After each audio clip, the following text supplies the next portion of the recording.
So hello mga friends and neighbors at sa aking mga kapwa Bayumbogenyos, napapansin niyo po, nagpapainit po tayo dito sa haring araw dahil marami daw pong health benefits ang exposure for at least 15 to 20 minutes at ako'y naniniwala sa mga nababasa ko, napapanood ko na mas madaling gumaling pagka nakakakuha ka ng isang vitamina dito sa haring araw. Anyway, kaya po ako nag-video ulit ngayon dahil medyo pagaling na rin po yung mga wounds or abrasions that I sustained from that unfortunate incident. Gusto ko lang i-share sa aking mga kapwa riders yung the-nature kung bakit ako sumemplang dan sa motorcycle ko. Okay. Ito po yun. No? Pagkagaling ko po sa Purok 3 dito sa may Busilak at kasama ko po si Ayuda King na namimigay ng mga assorted veggies sa ating mga kapwa na Bayumbogenyos. At after that, sabi ko kay Ayuda King kung pwedeng, nag-request ako kung pwedeng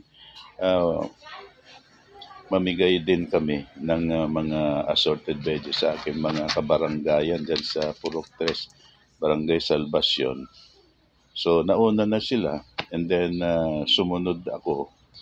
At after that, while traversing Magsaysay, Barangay Magsaysay, bigla na lang nag-wiggle yung aking motorcycle at doon at hindi ko na nakontrol yung manibela, bigla akong sumemplang.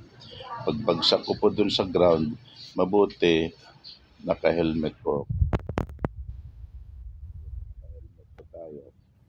Kaya kahit na tumama yung ulo ko sa simento, at least yung aking helmet na yan sobrang tibay. Kaya payo ko po sa inyo, lagi po tayong magsuot ng helmet. At itong helmet na ito po, kailangan po pumasa po sa DTI. Mamaya papakita ko po, walang kayupi-yupi. Kaya ayun, isa sa payo ko, I will show you. Ito po yun na ginamit kong helmet. Di ko naman po pinopromote yung brand name nito. Ipakita ko lang sa inyo na walang tama. Kaya ito po. Ayan. Ito yung aking helmet. Yung tagiliran niya, walang yupi. It's either mahinang pagbagsak. Anyway, kahit mahina, siyempre, ayan po. Ayan. Walang tama. Tapos meron po siyang ayan DOT. Kikita nyo. Final pass, sabi niya. Kaya ang payo ko po, gumamit po tayo ng helmet na kahit na medyo expensive, buhay po nakasalalay dyan. Pangalawa po, ito po, pakita ko po yung nangyari. Ito po yung fender. Makikita nyo po. Tinanggal ko na po kasi mahirap nang ibalik. Kapobya na ako. Ito. May mga ito yung naluto.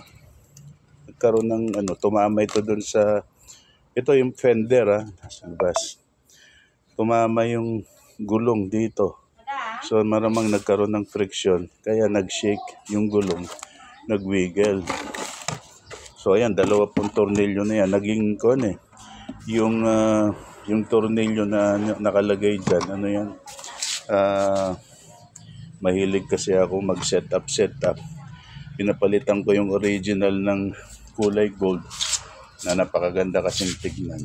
So ayun, lumuwag yung tornilyo, tapos bumagsak yung isa sa harapan. Kaya yun po nangyari. Kaya payo ko,